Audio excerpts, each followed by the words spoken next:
Velvet Al here. As I record this, it's a couple days after DMX's death, and I have no particular connection to DMX.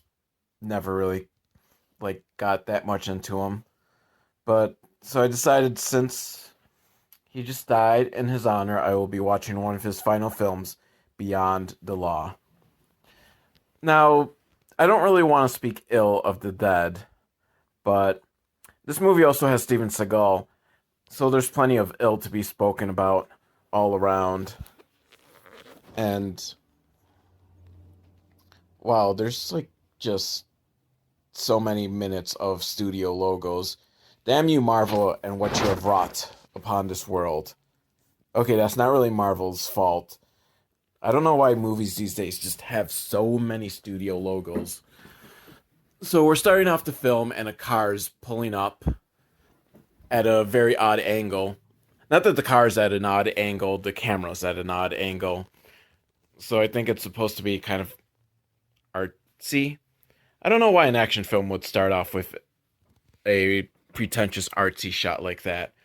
But so there's these guys in ski masks with big guns, so obviously they're coming in to rob this abandoned warehouse. I mean, it looks abandoned, but I mean, there must be something in there if they're gonna come out guns a blazing. So they're looking all around. They're not finding anything. I'm not finding anything. Oh, they just found a guy and shot him. And now there's another guy who's walking around and he gets shot. And there's a third guy and he's got the money. So that's what they must be looking for, was the money.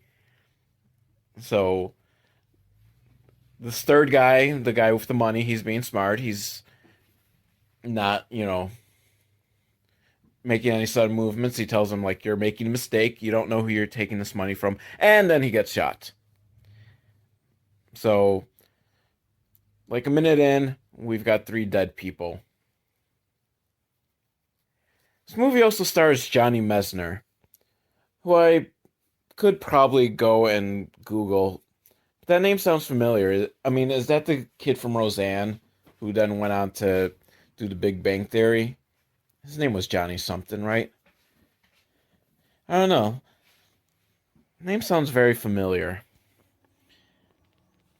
I think I might go Google that. So I just looked up John D. Mesner online. I checked out his Wikipedia page, and no lie, it says the thing that he's most famous for is Anaconda's, the second Anaconda film. And I thought, no way, how is that like something anyone's the best known for? Like that's got to be like one of the lowest things on your resume, right? And I looked through the rest of the resume, and yeah, that's probably the most famous thing he's done. So I have no idea who I'm thinking of with Johnny Mesner.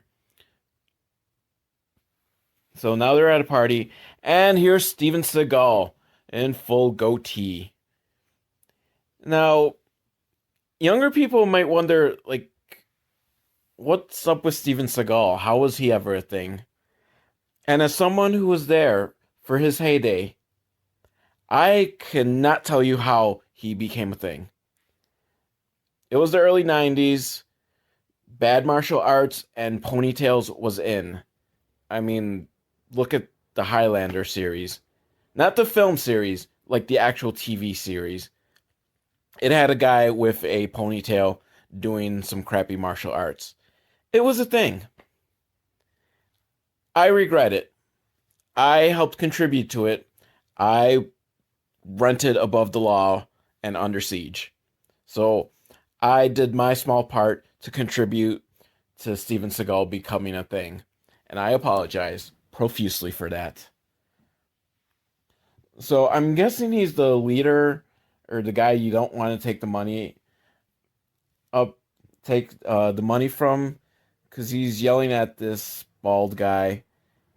And, well, not yelling, he's like talking very calmly, but pretty much basically telling this guy that he's gonna fuck him up royally. In not so many words, but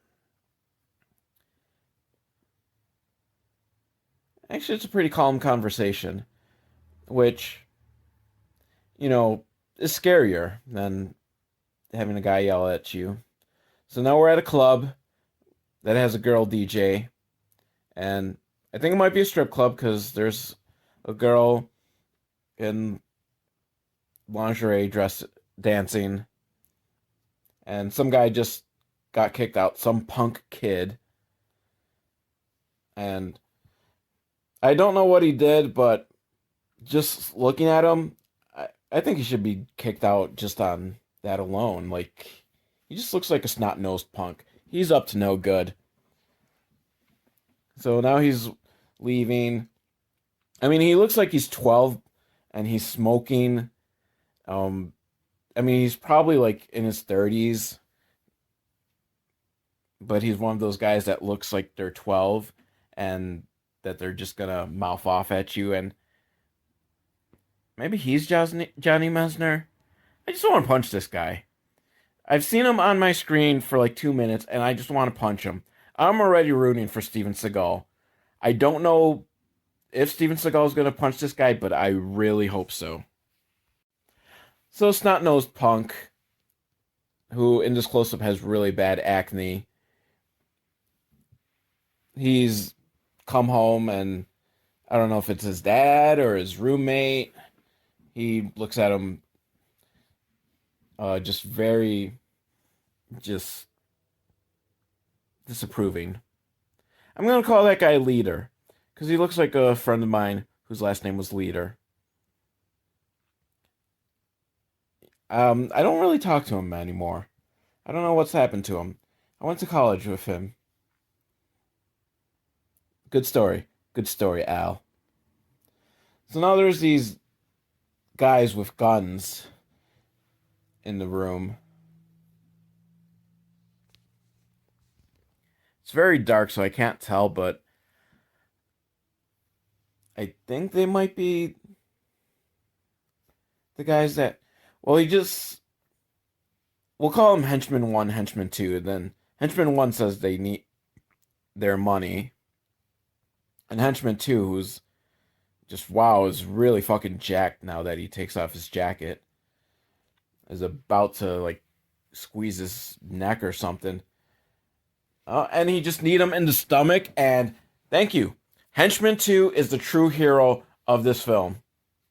Because he's beating the shit out of snot-nosed punk. And like I said, I just don't like how he looks. He's just got one of those faces that you want to punch.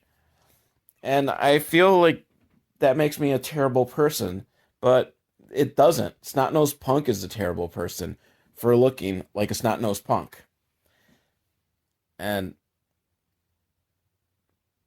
man, he's just getting like the shit punched out of him. I like this. I mean, I might just stop the film after this ass kicking ends, and then we'll just call it like one of the greatest movies of all time. But Snot-Nosed Punk is promising that he's gonna get the money, like they always do. But thankfully, that doesn't stop the ass kicking. A few more punches to the face. I know I'm probably not supposed to root for the henchman, but god damn it, I really fucking hate this kid. I don't know why, I just do. And now he's getting a gun shoved in his mouth, and please pull the trigger. Please pull the trigger. He pulled the trigger! Yes, Snot-Nosed Punk Kid is dead. This is probably not the reaction this film wanted me to have. But fuck you, film. Fuck you. Because that was awesome. I'm telling fuck you, film, for giving me something I wanted. That's Velvet Out for you, baby. Now, Steven Seagal's getting some gun practice in himself. He's at the shooting range. And pretty good shot. Pretty good. And now his one of his lackeys came and said he found someone, and Steven Seagal's asking if he can meet with her tomorrow. Not sure who she is, but since it is Steven Seagal, I'm gonna assume that he's gonna take his pants off in front of her. Allegedly, I don't think it's been proven, but come on, it's Steven Seagal. Pretty sure he's sleazy. I can totally believe the stories that he's just in a bathrobe and just lets it all hang out. I don't know. Is that the story of him? And here's DMX. He's in the hood. He's kicking some ass. He's Oh no, my bad. That I don't think that's DMX. Now I just feel racist because he's a bald black guy, and it's wrong to just assume the bald black guy is DMX. But in my defense, when I yelled that was DMX, we only saw the back of his head, which does not make this any better. Honestly, I don't think I even really know what DMX looks like. So we're gonna call him Bald Cop. Because he's a cop and he's investigating. He came in and investigated the murder of Snot Nose Punk. And now we're at a cabin and a guy is fishing. There's some light, gloomy music, as the closed captioning calls it. Guy catches fish. He's gutting the fish. He's got newspapers all over the windows, so you can tell he's one of those whack jobs who thinks the government is probably spying in on him, so he's trying to hide. He's just in his cabin, hiding from the world, with fish, and bottled water. And then there's a car revving in the background. He takes another sip of water. If I put this to a beat of just explaining this, I've got like the next chapter of R. Kelly's Trapped in the Closet, really. And then he walks to the backyard. He looks around. He looks around. Okay, that is a very bad R. Kelly impersonation. I apologize. So, detective guy. It's the bald detective guy. I really want to call him DMX because I think it's DMX, but I'm not sure. And it's like, wow, I just feel so racist for assuming this cop is DMX, but I'm sure this cop is like a main character, and DMX is one of the main actors. So is it safe to assume it's DMX? This cop has an Exodus tattoo. So excuse me for a minute. I'm gonna see if DMX has an Exodus tattoo. Okay, after quickly looking it up, yes, that neck tattoo is DMX. So this cop is DMX. So I can go back to calling him DMX, and I don't feel as racist anymore. Which, as we all know, the more that I say I'm not racist, the more it sounds like I'm racist.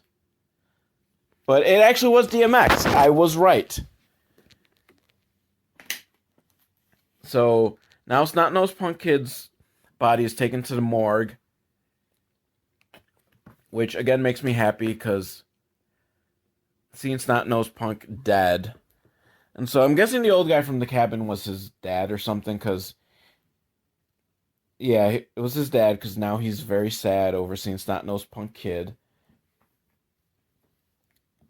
And so I guess probably Snot Nose Dad. We'll call him that. Even though the dad doesn't look so snot nosed, and I don't hate the dad. And I feel bad. Not just because his kid is dead, but because his kid was a snot nosed punk and deserved it. I feel very conflicted. Um, I'm still fucking rooting for the henchman here. And there's the shot at the funeral, and that fancy camera shot where it's underneath and you see the dirt thrown on top of the camera, because the camera is from the point of view of the casket, because you're the point of view of the dead. I don't know. I see that shot way too much, and I think it's a dumb shot. And again, some films just think that they're being like really artsy with stuff like that, and it pisses me off.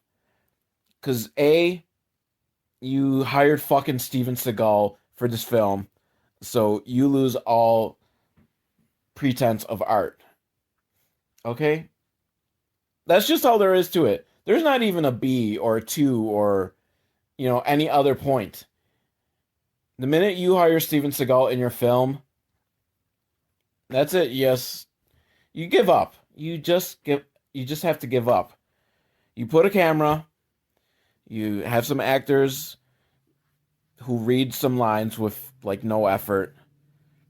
I mean, I'd perfectly be fine if during this movie all the actors just held their scripts and read the lines straight off the script, cuz my expectations are that low.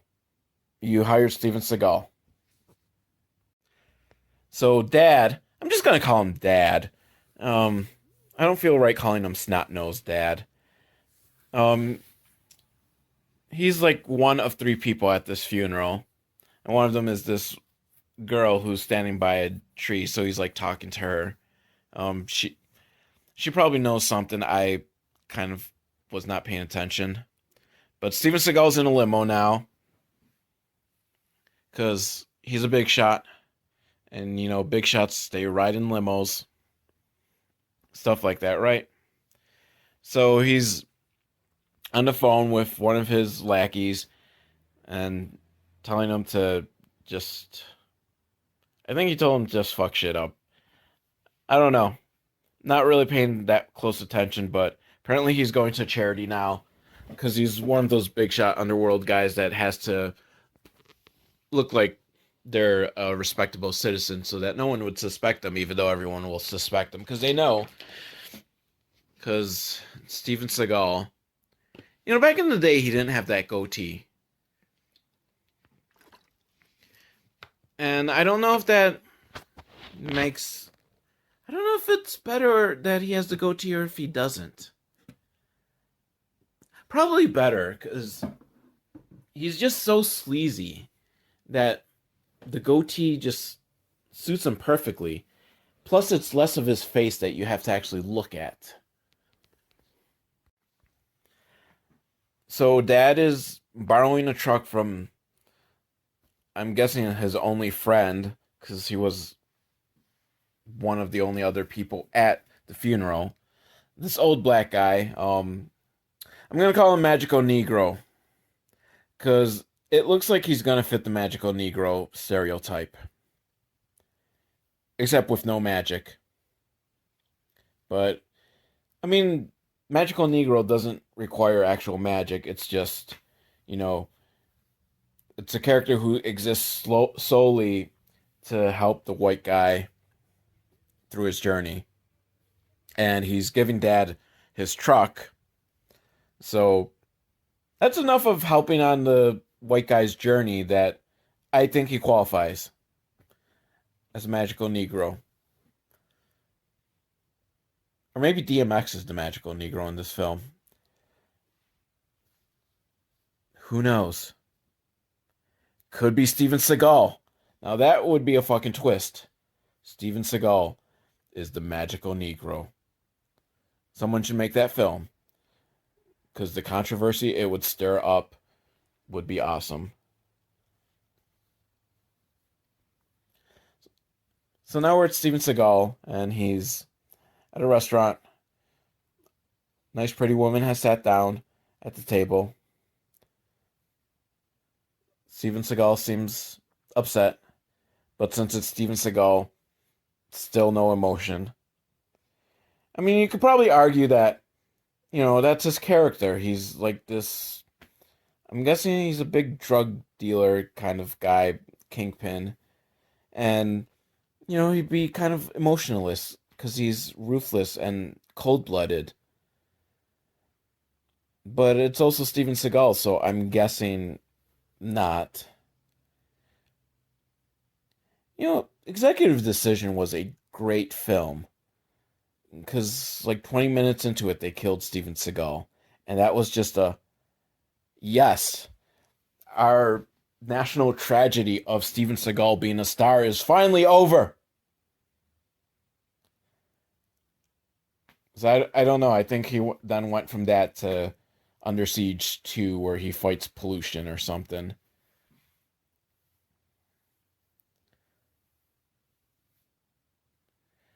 And so now, Dad, I think it's Dad. Honestly, the white guys in this film all look alike to me too.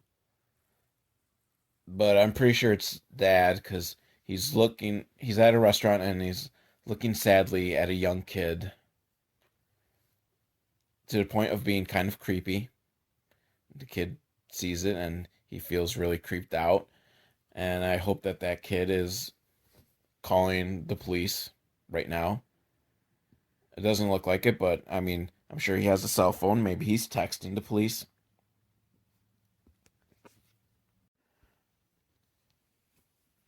So now this older blonde has sat down at the table next to Dad. Um, we'll call her older blonde. I'm not sure if she's going to be important to the film. Probably because she's having way too long of a conversation. Um, someone died of cancer. I'm guessing her daughter. And so I guess maybe they're bonding over the fact that they now have both lost children. And he's telling her that he's gonna find out who killed his son, and she understands. She understands the pain that he's going through because she lost her child to cancer. I don't really know if that's the plot, but I'm just gonna start filling in pieces for myself here on what this plot might be. And honestly, whatever I randomly come up with off the top of my head is probably going to be a better plot than what's actually going on. So apparently, Jinx is waiting in an alley. I don't know who Jinx is. I'm guessing this guy is Jinx, and he looks like a bad motherfucker. He's like a biker guy. Um, Back of his jacket says First Amendment, which is kind of crazy. I mean, I'm glad that this guy looks like he's gonna stand up and fight for the First Amendment. It's very good to fight for your rights. But I mean, he just seems more that he'd be like Second Amendment guy. And so he gets into a fight with Dad because I think he sold the drugs to Snot Nosed Punk. And well, Dad is just kicking his ass and the ass of the other guys hanging out in this alley who don't look like bikers and honestly don't look like they would be hanging out with badass biker Jinx. And I kind of feel I'm conflicted. On the one hand, I'm sad because I like Jinx and he's got his ass handed to him and he's down for the count. But Dad is also beating up these other guys that kind of look like Snot Nosed Punk. And I mean, snot-nosed punk kids getting their asses beat will always make me happy. And so now we're in a different alley with, I guess, a white pimp and two scared-looking prostitutes. And then we just move on from them. Oh, no, now we're back. For a second, I thought that they were going to be completely irrelevant to the film. Which is kind of redundant, isn't it? Because this whole film is kind of irrelevant. And so Dad's walking through the alley, and of course, the prostitutes have to try to pick him up, but he's not having any of it, and that makes the pimp angry. But kind of hoping that he was gonna punch the pimp. Because if there's one thing I hate more than snot-nosed punk kids in movies, it's white pimps in movies. Because it kind of looks like, comes off as cultural apropos. Yeah, you know what I meant. But apparently, Dad came in to. Okay, I think this was the apartment his son was at. And so he's looking around,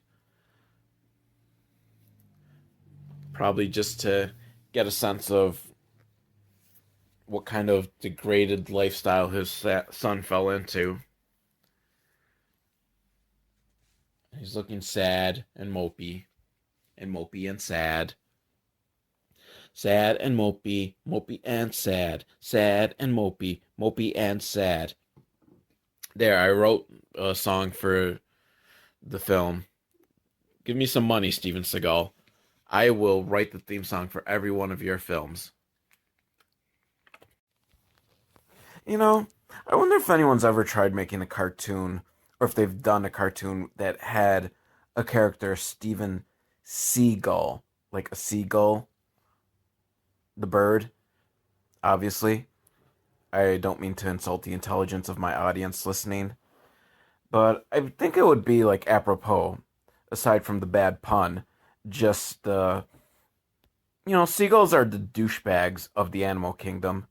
So it'd be just kind of appropriate that you'd have a seagull based on Steven Seagal. Or maybe Steven Seagal is based on seagulls. I don't know. Really makes you think.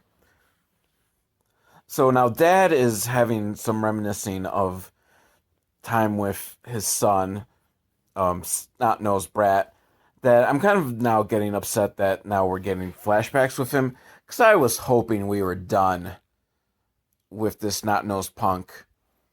He just annoys me. And so apparently, they're having an argument. I guess mom is out of the picture. She's dead, I'm guessing. And so snot-nosed punk is telling him that he's gonna go off to the city, and Dad's just kind of upset because it's gonna, ruin him. And Dad turns out to be right, of course, seeing as snot-nosed punk kid is dead now. But, I guess it doesn't make it any easier for him. This flashback is annoying me. It's the way it's shot is like very soft focus, which I guess, they're trying to make the seem idyllic, just kind of making a comment on how our memories are so idyllic. But, this is a fucking Steven Seagal movie. Stop trying to be artsy. When are we going to get to Steven Seagal kicking people in the face? That's the one good thing about Steven Seagal movies. And even then, that's not even really that good. And, oh my god, for a second I thought Snot-Nosed Punk Kid had come to life. But no, just a nightmare that Dad had. Now, Dad's in the bathroom, washing himself up. Boring. Boring. Oh, and Dad finds his son's phone, which is ringing. Will he answer it? Will he find out who is calling? So now we're cutting to a bunch of, I don't know who they're supposed to be, but they're telling a joke about a dementia lady who's going around. She's pulling up her nightie, and yelling, "Super pussy, super pussy," and I think I just missed the punchline, but I'm guessing whatever the punchline was just terrible. 'Cause these guys don't look like they're particularly funny. So, but one of their phones rings, and I'm guessing it's Dad on the other end. Yep, it is Dad. He's returning the call, I guess, and letting this guy know that he's Snot-Nosed Punk Kid's dad. And so the other guy hangs up. It's just very ominous. They know something's gonna go on. I don't know. Just someone gonna get punched in the face yet? Can we have a flashback of like snot-nosed punk kid getting punched in the face? Because that was good. That was the highlight of this movie so far. And if they could just give me more of that, give me more like annoying people getting punched in the face. Now we're in some sort of casino and they're doing roulette. Looks like it's a casino in a warehouse, maybe. It's one of those underground casinos. And you can tell because the lighting is very bad and everything's blurry. And Dad is walking into here and nothing's in focus because this is an art movie. Steven Seagal in an art movie. Which we haven't seen Steven Seagal in a while. And okay, I think this is the girl he was talking to at the funeral earlier. Um yeah, apparently Snot-Nosed Punk Kid was spending all his money at this underground casino and losing it and getting far into debt. Which let that be a lesson, kids. Do not get into debt at an underground casino, otherwise you will end up dead.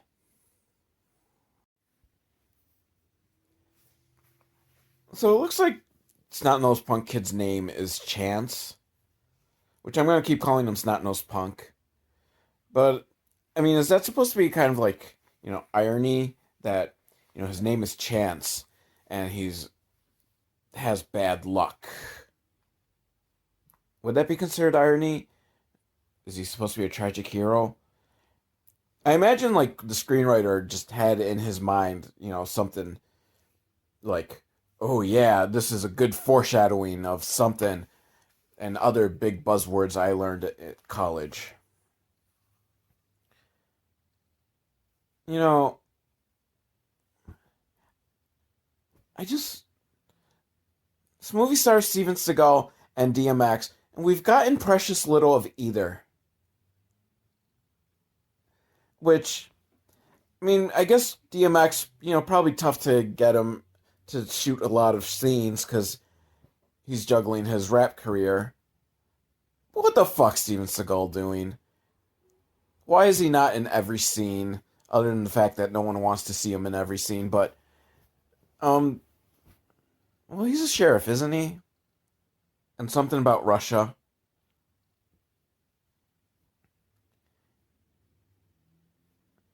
They're now the bartender's telling Dad some story about something with someone, which honestly I don't care. I don't care who he's talking about, but apparently he's a card sharker maybe, and there's the line: the house always wins, because the house always wins. Blah blah blah blah blah blah blah blah blah blah blah blah. Apparently, Dad's not a cop anymore. So apparently, he once was a cop, which makes everything make sense. Steven Seagal has just walked into the bar slash underground casino. I don't even know where we're at this point. I just know Steven Seagal just walked in. He's smoking a cigar because he's fucking Steven Seagal. He doesn't care that there's laws that you can't smoke indoors. I think. I don't know where this film actually takes place, so maybe there aren't the laws that you can't smoke indoors. But I like to think that, there are laws here that they can't smoke indoors, and Steven Seagal, he just walks in and he's like, fuck your rules, fuck you, I'm fucking Steven fucking Seagal fucking. Because I imagine Steven Seagal throws way too many fuckings into his language. But, yeah. So Steven Seagal called the bartender son, So I don't know if it's his literal son or if he just cares about this guy so much that he considers him a son. But he's giving Steven Seagal is giving bartender a warning that you know act straight and act right. And well, the bartender called him dad, so I'm guessing they are literally related. It's a literal son. Which I wonder what it's like to be the son of Steven Seagal. Like, do you just decide to completely stay off the internet because you'll see nothing but people talking about how he's a douchebag? Then again, if you're growing up living with Steven Seagal, you already know he's a douchebag. So do you just join in on the conversations and be like, yeah, major a-hole? I think I would if I were Steven Seagal's son.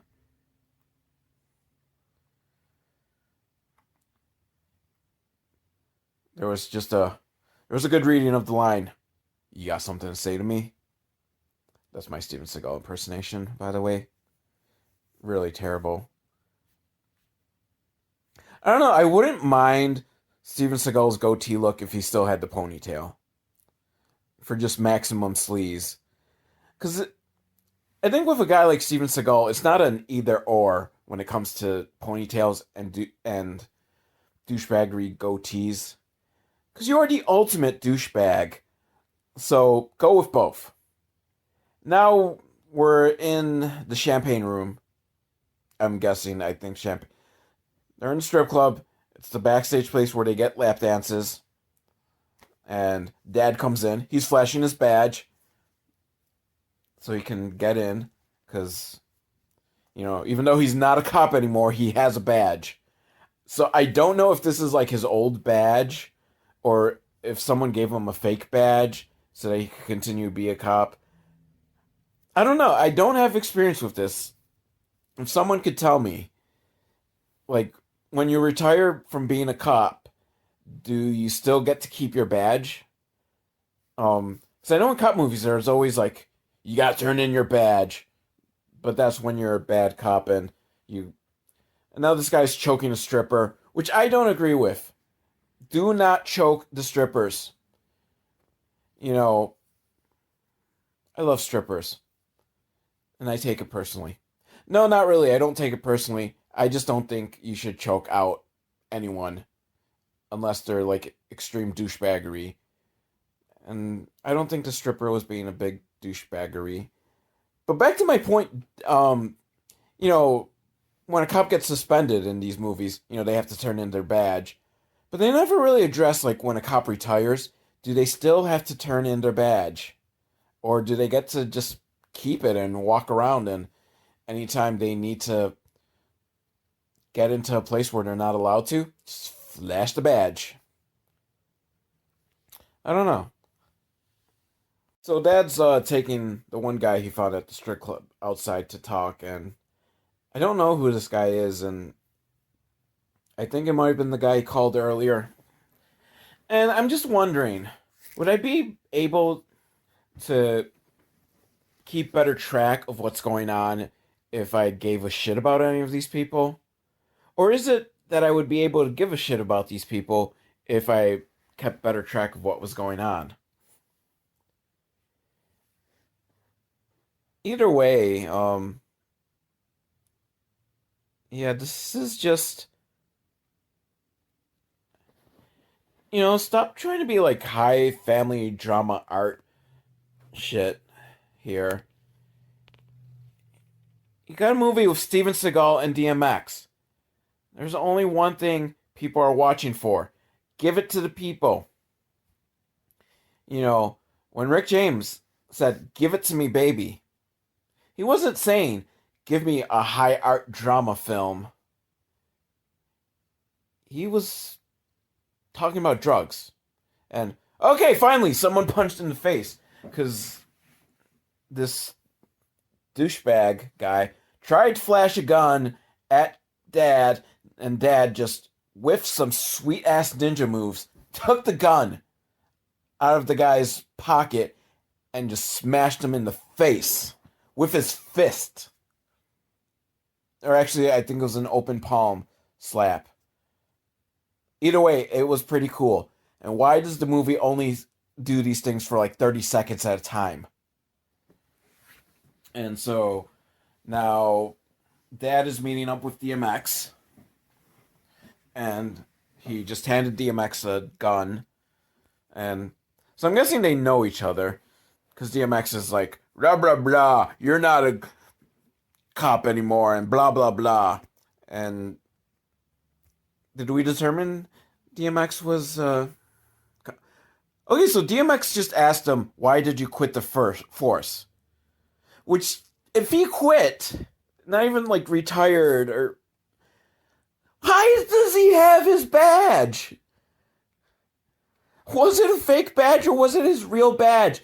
Do they not make you turn a badge in when you quit?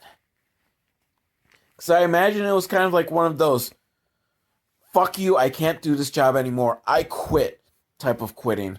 And not just, I'm gonna go live in a cabin. It's been fun, I'm just retiring.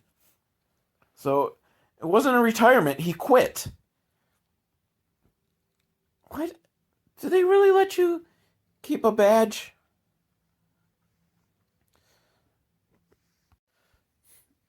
So now DMX is talking to the douchebag because he's got douchebag's gun because Dad gave DMX the gun that he stole from douchebag, and I don't know. It kind of seems like DMX might be a crooked cop because not like he's asking for money to kind of kill this evidence. And sweet fat stack of cash in exchange to get his gun back. Okay, so yeah, DMX is definitely dirty. Isn't that what DMX stands for? Dirty Man X? Or was it Dark Man X? I don't know. We'll go with dirty for the sake of this film. And now DMX is calling Steven Seagal, because I'm guessing he's on Steven Seagal's payroll, because he's just a dirty cop. I don't know. I've lost respect for DMX's character for being a dirty cop, which is really saying something because I had no respect for his character to begin with because he was a cop. Because I don't respect cops in these type of movies because they're always dirty. So, DMX just lived up to the bad stereotype in my mind of dirty cops in bad action films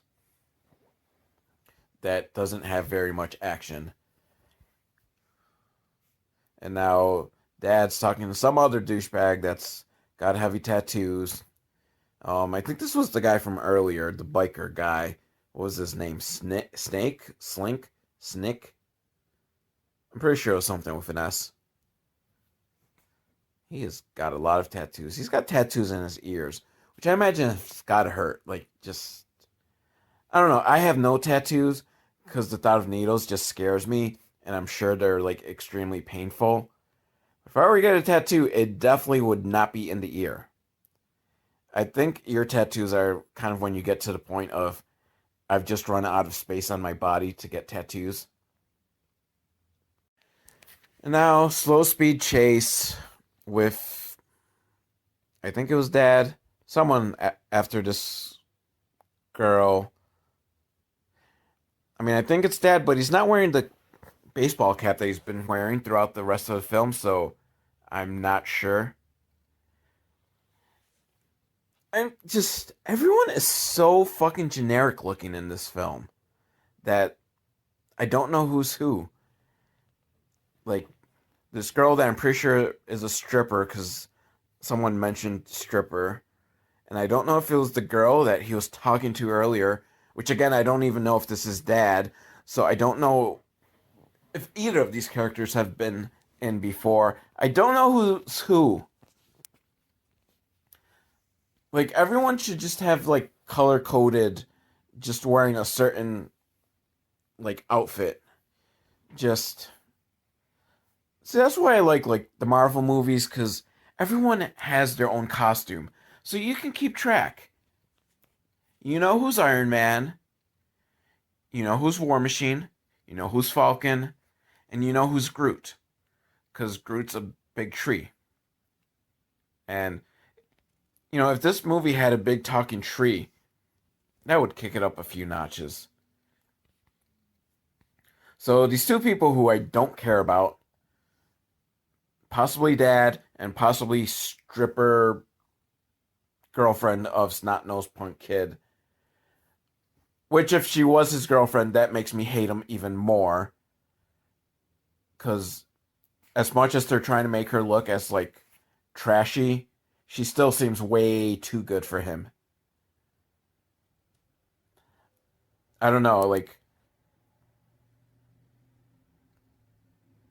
yeah, just yeah, lady, you are better off without him because you are way too good. I don't care if this film is trying to equate you being a stripper and possibly you being a junkie, which I've just decided in my mind is part of your backstory. That they're trying to equate that you're trash. No, you are not trash, and you deserve better than Snot Nose Punk. And since he's dead now, you go and find yourself a good man. So now we're at Steven Seagal's home, and he's here with, I don't know, I'm just gonna call him douchebag son. I know he's a douchebag. I don't know if he's Steven Seagal's son, but just by the fact of being a douchebag, that makes him Steven Seagal's son. And Steven Seagal is very upset at him for shooting Snot-Nosed Punk Kid. And douchebag is trying to, justify it by saying, like, he's a junkie and blah, blah, blah. Which, junkie, I don't think, being a junkie justifies someone shooting you. Being a snot-nosed fucking punk, I think that's justification. So, Steven Seagal was explaining to him how the kid was the son of this cop. And apparently the cop was dirty too. He just called him like one of the fucking dirtiest cops out there. Which I don't know, is that how he got to keep the badge? I was liking Dad, but now he's also a fucking dirty cop. Who got to keep his fucking badge after he quit, because... Did he quit because he couldn't handle being a dirty cop anymore? I am just going to start... Like I said, I'm going to start filling in my own backstories to these characters. And I think Dad just couldn't handle being a dirty cop, and he tried to change his life, and that's why he went out to a cabin in the woods. But not cabin in the woods like the movie where they were killing people. Though, I'm going to think that maybe Dad was killing people. Because remember, he had newspapers on the windows of the cabin. You don't do that shit unless either you're a conspiracy theorist or you're a murderer. I'm going to say Dad is both. Now, Dad is having more nightmares about Snot-Nosed Punk Kid in the morgue on the slab table, but he's actually awake and just... I get it. Snot-Nosed Punk Kid is dead. Dad is unhappy about it. I don't need to see more of Snot-Nosed Punk Kid unless it's him getting punched in the face. Which, again, is like one of the two good scenes so far in this movie. Snot-Nosed Punk Kid getting punched in the face, and Dad showing those sweet ninja moves, stealing the gun, and punching the other guy in the face. So, the two... Oh yeah, and there was that scene where the biker guy got punched in the face. So far, 3 good scenes in the film, and they all involve someone getting punched in the face. And now there's a raid, except I don't think it's actual, like, cops. I think, unless they're dirty cops, I think these are Steven Seagal's guys, or maybe guys working for Steven Seagal's son.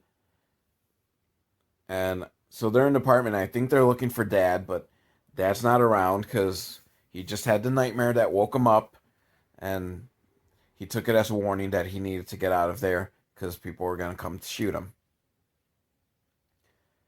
I mean, I don't know how that nightmare, he managed to translate that as a prophecy, but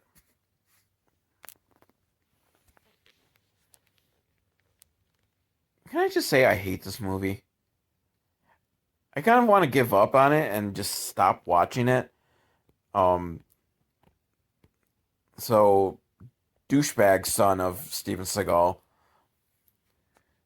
douchebag son of a douchebag. That's what I'm gonna call him. Which again, I don't even know if it's the same character. I'm just assuming these are all the guys. His car just got set on fire, which I'm guessing was done by Dad, and now DMX is checking up on Dad to make sure everything's okay. But I think DMX has a ulterior motive here. I think he's trying to keep an eye to make sure that this whole thing doesn't fall apart because DMX is dirty in bed with Steven Seagal.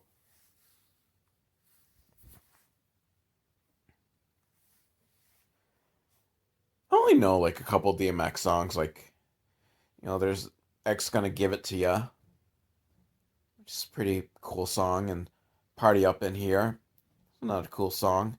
And then I know there's Where's My Hood At, but I don't know if I've ever actually heard it. I just remember there was that commercial where a guy is humming Karma Chameleon, and then the other guy tells him like, "You're humming Karma Chameleon." And he's like, "No, it's Where's My Hood At."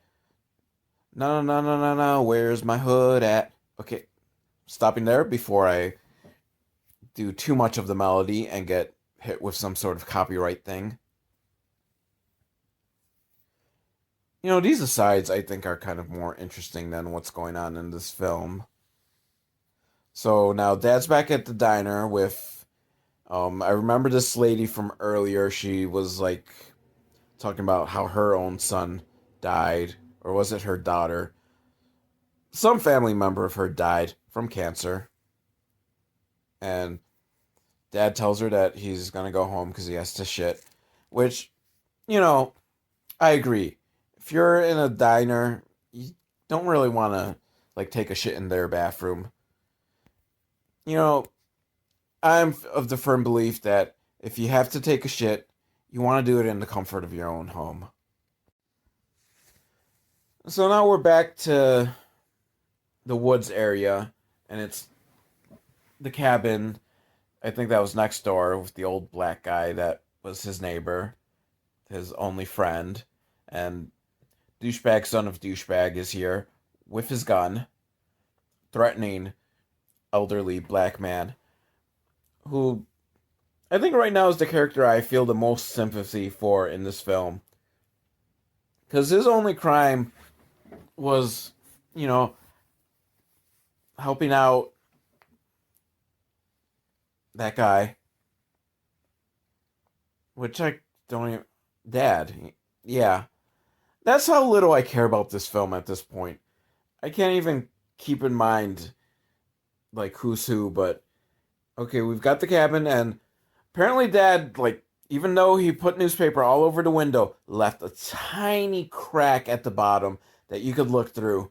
And so this guy just looked through, saw that the house was empty, and I don't know, I guess they just assumed that Dad has come back to his cabin, even though Dad's kind of been staying in the city, which, I mean, I don't know how far out the woods is from the city, because Dad had to borrow a truck to get into the city.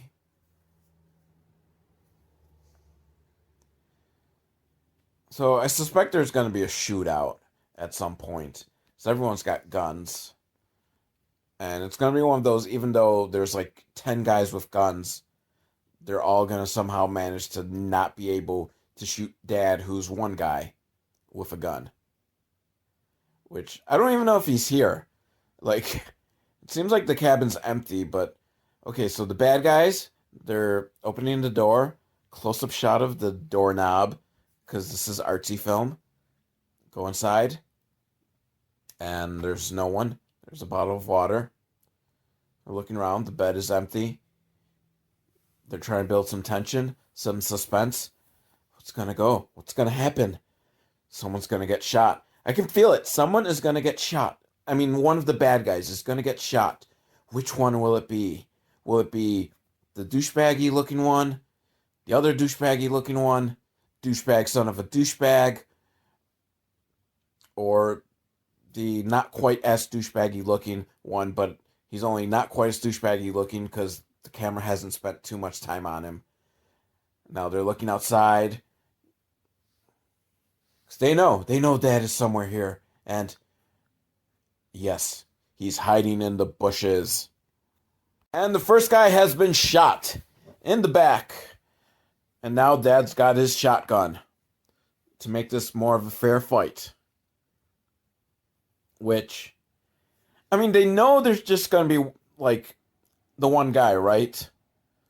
So why don't they all, like, just go out at once towards where they hear the gunfire, and then this other guy has now gotten shot because Dad was hiding underneath the cabin, and there was a, like, just hole underneath the floor of the cabin, which I don't understand why was there, except for the sole purpose of someone hiding underneath to be able to shoot someone through that hole in the cabin floor. It's like it was an intentional, like, missing piece of the floor. It wasn't just like a piece that had rotted out, and now, while still on the floor, he's shot someone else. So he's taken out, like, most of these bad guys already by himself. Because bad guys with guns always attack, like, one at a time. They never take advantage. And he just shot the guy in the eye. But douchebag son of a douchebag took advantage of Dad being distracted while he's trying to shoot this guy in the eye and shoots him in the back. And they're not going to bother to check to see if he's actually dead. They're just going to drive off. But then this other guy comes along and he says they should check on him to be dead, but, like, no, I'm sure he's dead. How fucking stupid are you? You think he's dead? So is it really gonna kill you to take, like, 2 extra seconds to poke him with a stick or something to make sure he's not dead? Spoiler alert, he's not dead, because now he's in the hospital, still having nightmares about snot-nosed punk kid, which, please, I get it. Stop showing me snot-nosed punk kid who's making me irrationally angry, and the more I see it, the more I hate Dad, which I already am now hating him because he's a dirty cop, and he's made it dangerous for kind old black man and random woman that he was talking to in the diner, which I'm guessing is like a friend from old times. We're just going to go with that. And DMX walks into the hospital, and DMX looks sad, I think. Not to speak ill of the dead, but DMX, not the greatest actor.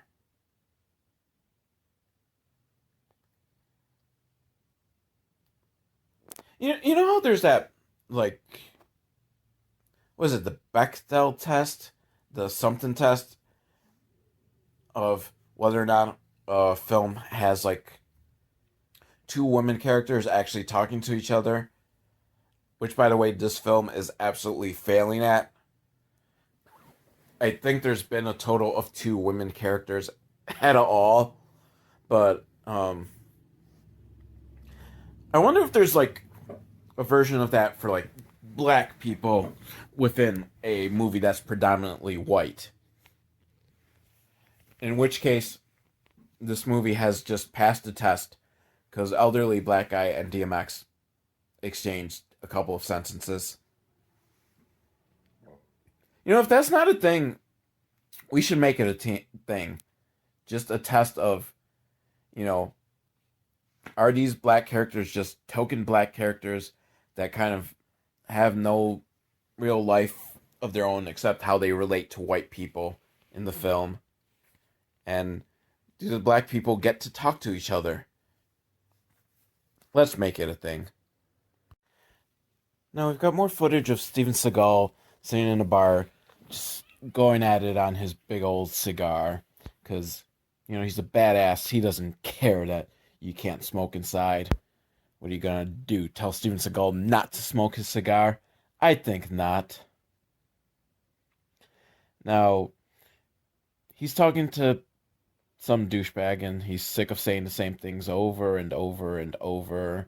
I think it might be his son again, because he did call him boy, which I guess means it's his son.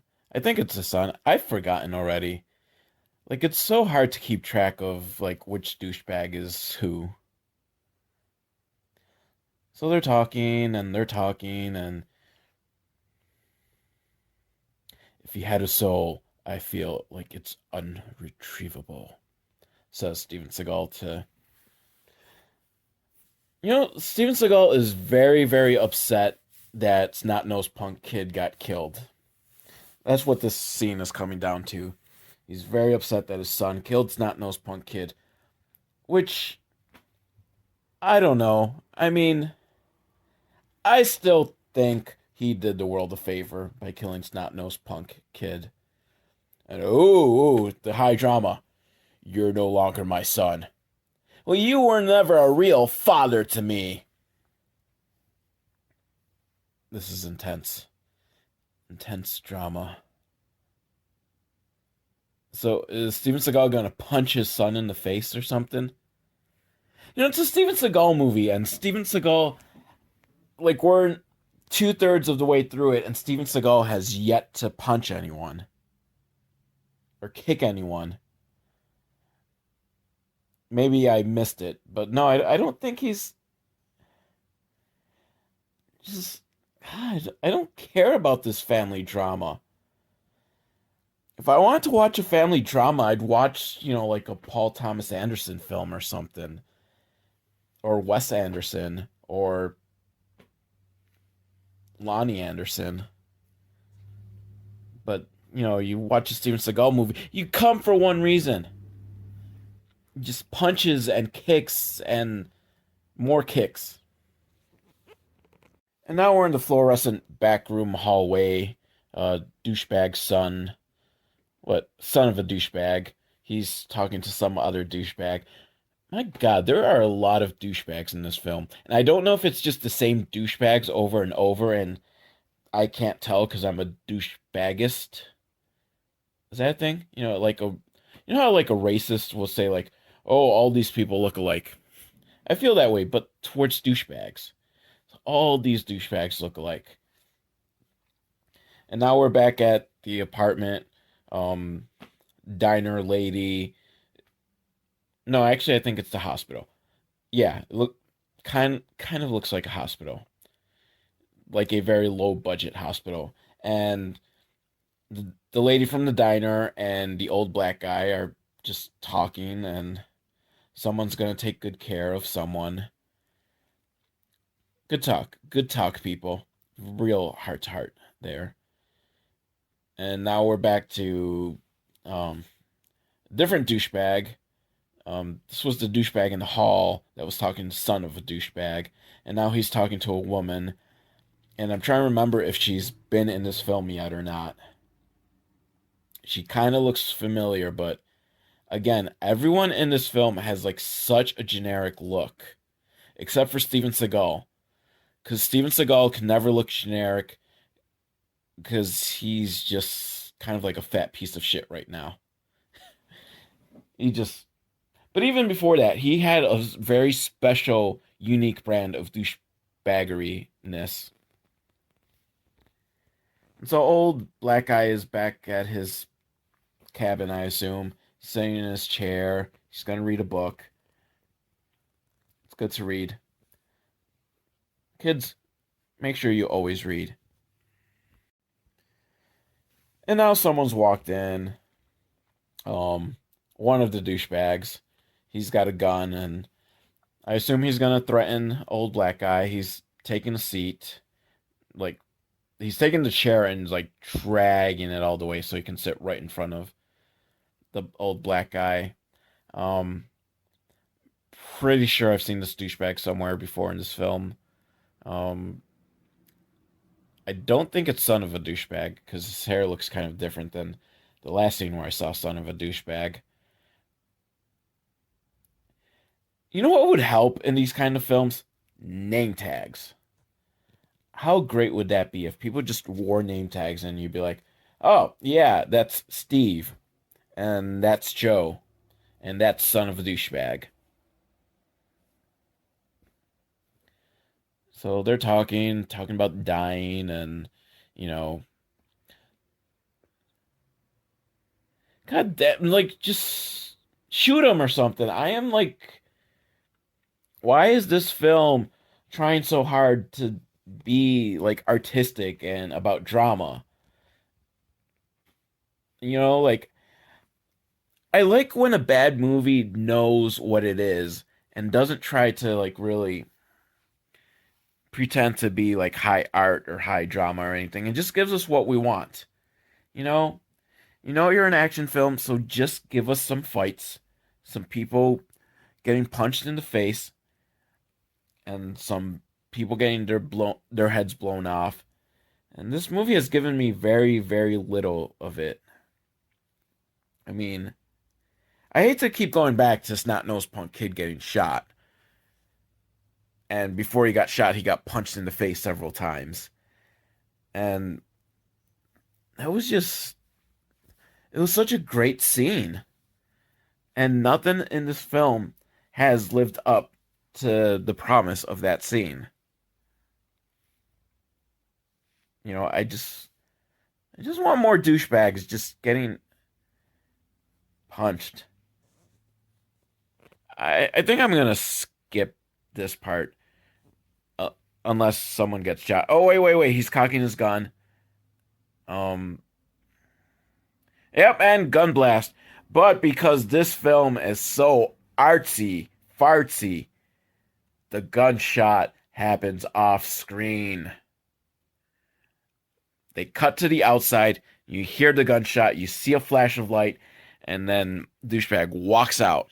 So he shot the old black guy, but we can't even get that on camera.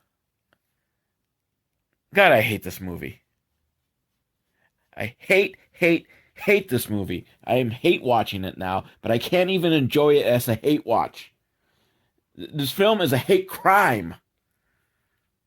It's a hate crime for wasting DMX. There, I said it. I'm saying it because he's on the screen right now. He's on the phone talking to Son of Douchebag or Son of Douchebag's douchebag friend. I feel like I'm just kind of getting repetitive, but that's because this film is repetitive and it's just giving me the same things over. A douchebag talks to another douchebag, that douchebag talks to another douchebag, and then that douchebag talks to DMX. DMX is in the bar and he's drinking heavily. And now we're back at the hospital where Dad, Snot-Nosed Punk's dad, is still in the hospital, and lady from the diner is there by his side because she really cares about him. I don't know. Maybe I missed it during their first conversation that they have some like deep history together or something. I just kind of assumed that she was like a random person that he like met and they just started talking and they both had dead kids and that they bonded over dead kids. And maybe that is what happened, and that bond is so deep that she is by his bedside while he's in the hospital. And she gets a phone call. She answers the phone call. Suspense. The suspense. Because I don't know what's going on. When I say stuff like the suspense, the drama, it's basically because I zoned out, I missed something, I don't know what's going on, and honestly, I don't care enough to rewind to try to figure out what's going on. Now, some tense music as they're in the hospital parking lot, and looks like Dad's been discharged, which is kind of amazing because, like 2 minutes ago, he was still like in bed, hooked up to like wires and all that stuff and IVs and all that shit they hook you up to in the hospital. So I was assuming he was still in like really serious condition, but apparently not serious enough. And finally, a fight scene breaks out in the hospital parking lot between Dad and these two thugs that I haven't seen before, but I'm assuming that they're. Oh, well, during the fight, their police badges dropped out. Uh-oh. I thought they were like hired by Steven Seagal or son of a douchebag to take them out, but no, they're police. So intrigue. Are they really police or are they corrupt police? Because as we know, pretty much every fucking cop in this film so far has been corrupt. Like even Dad, like he's an ex-cop, but during his cop days he was a dirty cop. Like what the hell? Now DMX has called them, um, giving them some information of something. So, um, he got ballistics results on the gun, which remember that he was supposed to get ballistic reports on that gun that belonged to son of a douchebag, and what he did was just give it back to son of a douchebag in exchange for money. So apparently he did the ballistics report. What the?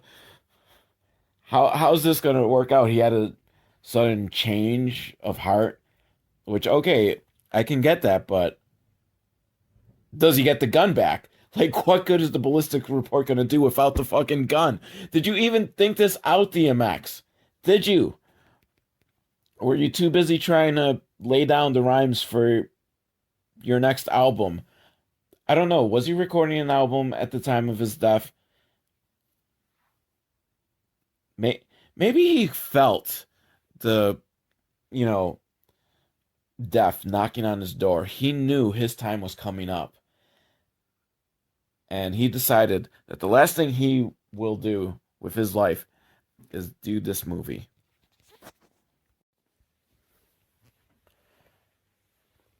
So DMX is now meeting with Dad in a shady alley because that's where all these meetings have to take place. And, he's calling out DMX for being dirty because he's figured out that since the guy that tried to kill him in the hospital parking lot had a badge, and that means that DMX is a dirty cop. 2 plus 2, I guess, equals 5. I mean, I can understand, a guy that kills you and turns out to be a cop. Like, you might think, okay, this is a dirty cop. How he jumps to DMX being dirty. I don't know. I guess you just make the assumption, but okay, now they're getting into like one of the wussiest fights ever, and someone's gun went off, and DMX has been shot, and I guess he's just gonna bleed to death here in the alley. Um, that was very anticlimactic. It's the big like he's gonna just be like the big face off of, hey, I know you're a dirty cop. Bang. Oh, yeah. Oops, sorry about that. You're dead. So, which then, what the? So, was the ballistic report like DMX was lying about having that to try to get Dad to come over so that he can then shoot him? Was that the plan? And in the fracas that happened afterwards, DMX got shot, which was a bad plan. And now Steven Seagal's watching some security camera. Um, Interesting thing about this footage, the security camera footage he's watching is very clear. You can clearly see, and it's his son talking to that woman from like 5 minutes earlier. You can clearly see it. You can clearly hear it, yet it's black and white. I mean, if it was that high def, like wouldn't it be in color? But now Steven Seagal is mad, and so he's pulled on a gun on. Like honestly, I don't know if this is son of his douchebag son or just another douchebag. But I guess it doesn't matter because Steven Seagal just shot them all. Finally, we're how far are we into this movie? An hour and 20 minutes into this movie, and finally Steven Seagal kills someone. Jeez. I'm I'm gonna stop and cry for a minute. Okay, now I'm pretty sure this is son of a douchebag here in a parking lot. Not sure if it's the hospital parking lot, and he sees a bloody badge in the car. No, I think it's a warehouse garage, and Dad sneaks up behind him and shoots, or no, doesn't shoot him, knocks him over the head with a gun, and some other douchebag comes out, tries to shoot him. Dad shoots him.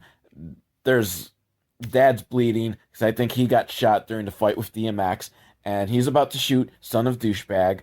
At least I think it's son of douchebag. I don't. Maybe both of those douchebags were Steven Seagal's son, because it wouldn't surprise me that Steven Seagal could have like 15 children and all of them will be douchebags. And so Dad just shot son of douchebag. Cut back to Steven Seagal sitting in his office smoking a cigar. I wish I had like a cigar counter. How many shots of Steven Seagal smoking a cigar have we had? All of them. So now Dad comes up and he's playing with his Zippo lighter, I guess to kind of be threatening to Steven Seagal. But Steven Seagal, he's chill. He's chillax. He's just kind of like, yeah, I know why you're here. I get it. Da, da, da, da, da, da, da, da. Man, just more with the fucking family drama shit. Like, Steven Seagal's like pretty much telling Dad that he's a shitty dad and he's the reason Snot-Nosed Punk Kid got mixed up with his douchebaggery. And Steven Seagal says he's gonna kill Dad because Dad's such a. Finally! Oh my god, if we had just cut. I am rewinding this so in hopes of being able to describe this. Okay, so Steven Seagal says he's gonna kill Dad, and he stands up. Dad pulls out a gun. Now, Dad pulled out a gun. Steven Seagal, in one seamless move, takes it, turns the gun around, fires it. At first, I thought Dad got shot. Maybe he did. I got this paused right now so that I could try to explain because there's so much that happened. After he flips the gun around, Steven Seagal fucking clotheslines Dad. Pretty good clothesline, too. So now Dad's on the floor, and he jumps back up, but no. Steven Seagal, see, he tries to punch Steven Seagal. Steven Seagal grabs his hand, bends his fingers back like, ow, and just smacks him right in the chest and knocks him down again. And now Steven Seagal is going to shoot him because, he's just going to take the easy way now out, right? Just, okay, shoots him, kill Dad, happy ending. Oh, but apparently Dad had called 911 and had the whole incident just going live on the phone.